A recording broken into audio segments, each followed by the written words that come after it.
Let me talk about the past a little bit. As we sit here in this band room was the high school. And so we have this room being the foundation of our tradition of excellence. And up there against that wall, above the door, is the tradition of excellence that we continue to carry on from this room into now our new high school, where we get to have that beautiful performance venue. It will be directed and skillfully operated and managed by a 2012 Gull Lake High School theater graduate and a graduate of Western Michigan University's Tech Theater program, Samantha Snow. That's a real legacy. This is a district that's known for its innovation. Now we get a chance to just present far more opportunities within the space. In particular, we're looking forward to partnering with Education for the Arts through the county level, and maybe even a Western Michigan University partnership. You can pull in certain courses into a space of this caliber. And of course, we're also interested in pulling in other world-class performances. You know, we want to feature that teaching and learning space, and we also want to invite in incredible models for what we're aspiring to. You know, the fine arts is a pathway for many, many people. There's so many spin-offs that people are not aware of, and it gives us a chance to develop career pathways for people in very unique ways, which is another huge value add for our community. Hi, I'm Cynthia Rice Ellingston, and I was a part of the Performing Arts Company from 1992 to 1994. I'm now a published author. I've written 8 books, contemporary women's fiction. Middle grade, I've written for Penguin, Albert Whitman, Lake Union, and my passion for telling stories started when I was a member of PAC. I learned from one of the best, Robin Knott. The first production I was a part of was The Birthday of the Infanta, and it was amazing. And to this day, the music, if I hear the music, I can literally be transported back into time, into that moment. And it was a long time ago. So that is quite the magic trick. But it was one of the best experiences of my life. And it made me want to become an artist. It made me want to go on and tell stories. So I'm so excited that another generation will have that opportunity with the Gull Lake Center for the Fine Arts to go on out there and tell some great stories. So have fun with it.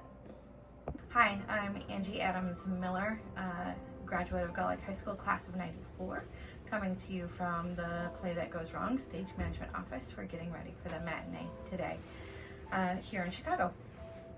I think the Performing Arts Center is amazing, and I can't wait for these students, the current students and future students, to experience it.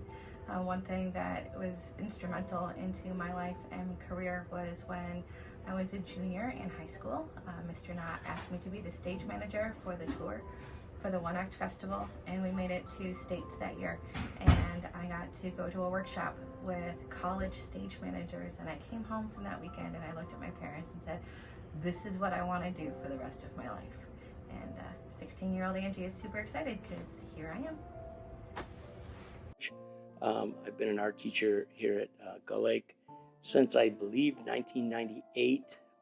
Prior to that, I was a student at Gull Lake, graduated in 1975, started in 7th grade out here, and just really feel like it's a great community and have always, I was just ecstatic to be part of it. And in many ways, you know, teaching at the same high school that I graduated from was a dream job. We've always had talented students. We've always had, you know, teachers that provide optimal opportunities, and we've been very successful in all of the arts, the visual arts through KIA shows, the band performances, the PAC performances, and that's a testament to the staff and students and the community at large. But we've never put anything out that is subpar. So even though we didn't have enough to make grandiose performances, we always made these wonderful performances appear with less than enough. I remember tipping over cafeteria tables to make the barricade so that we could have a pit orchestra for the musicals we were doing. And we made it work, and nobody batted an eye at it. Nobody was offended at the less than, because we would never let people know that the students we're serving have less than. When we go to places like festival and they find themselves on a stage for the first time and they look out and they see this audience and there's lights and there's sound and it's such a completely different experience for them. I can't wait for the kids to be able to experience that here. We just had our festival performance, and these students went to Matawan to perform in their auditorium. And they haven't done that before, so I've always had to talk through, this is what to expect.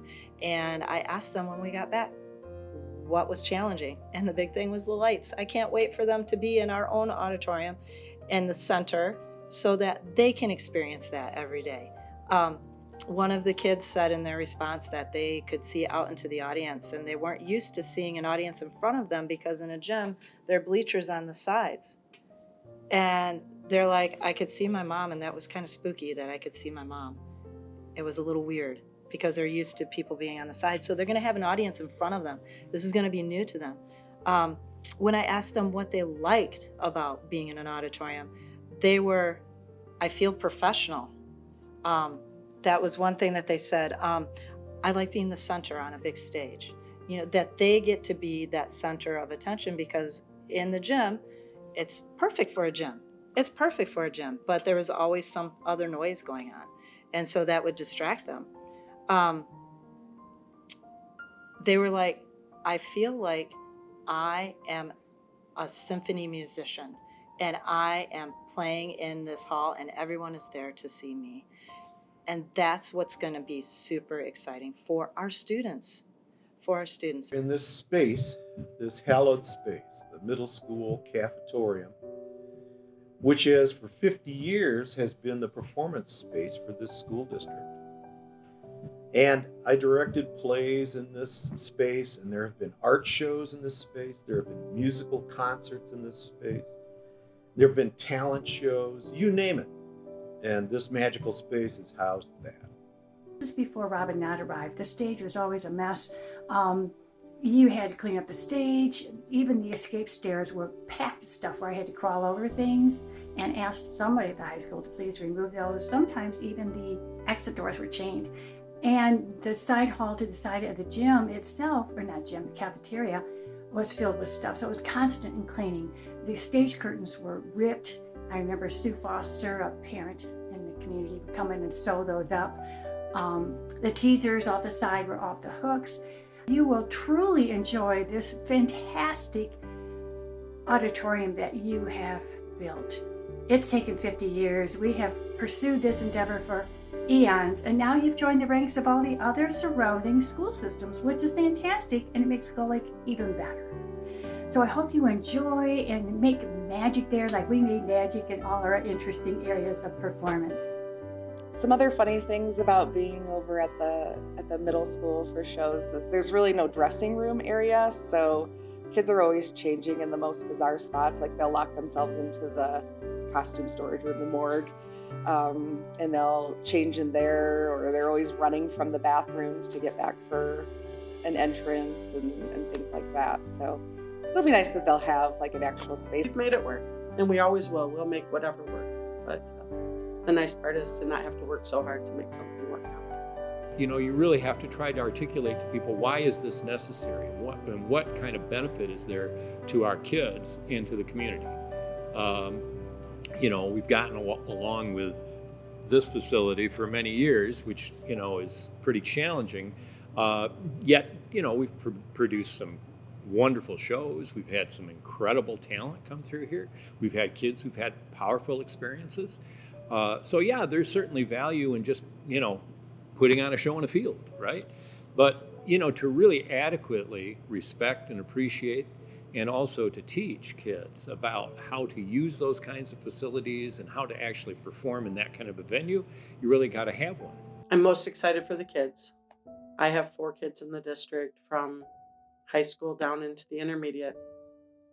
For the kids that have never known a space like this, for them to actually have the pleasure of taking it for granted a little bit. We've always taken I think, our sports facilities for granted because they are phenomenal. And now our arts kids will have a space that is equal to that. This passion or hobby or interest of the students is going to be shown that it's valued. And I think sometimes they don't always know that. They kind of feel relegated to the sidelines or wherever we can perform. And so for them to have a space where they feel like their love is legitimate is really exciting for me. We've always had fine performers. We've always had amazing musicians, amazing actors, amazing singers, dancers, and the whatnot. And they have always done a phenomenal job in whatever space they're given. But now for them to have an appropriate space to be in is phenomenal. Just more comfortable for the audience too, not sitting in the folding chairs and having to try to see around other people and all of that. Just that experience of going, I think, will be more enjoyable. And hopefully that draws more people in, not just family and friends of the students who are working on the productions, but also community members. We have a 900-seat facility, and yet when you walk into it, the acoustics are going to be fantastic. You can already tell. But it's such an intimate environment. Like when you walk in, we made a choice not to have a second, like a balcony up top. So we have, the rise and the run of it and the way it feels. You wouldn't think it's a space that seats that many people that comfortably. So it feels more intimate. So when you walk in to a performance, you'll be able to turn in your seat and look at other community members that you know and see who's there for the performance that matinee or that evening. And it just has that community feel to it. I'm just really happy that the community has chosen to honor the arts and the performing arts in supporting this place. And I know that I'm grateful for the opportunity to work in there, and I know my students are incredibly grateful to be able to have that opportunity as well.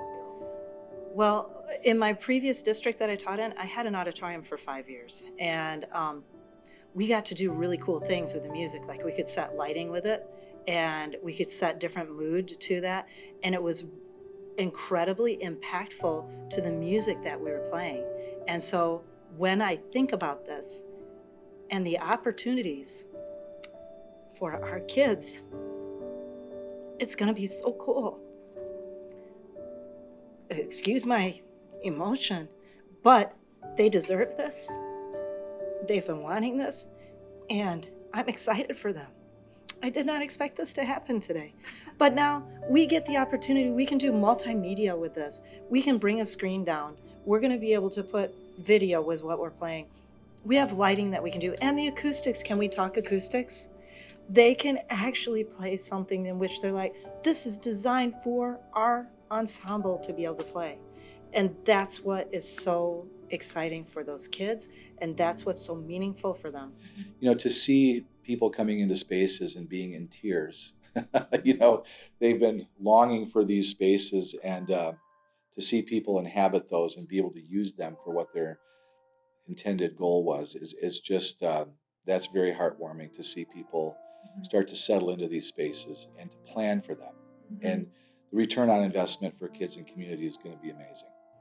A special thanks goes out to the performing arts parents that in the year 2000 started a foundation, Performing Arts Foundation, which is now called the Fine Arts Foundation. It's still going strong, making sure that the artists, the young artists in this district, have what they need or have scholarships to go on and get the training that they need.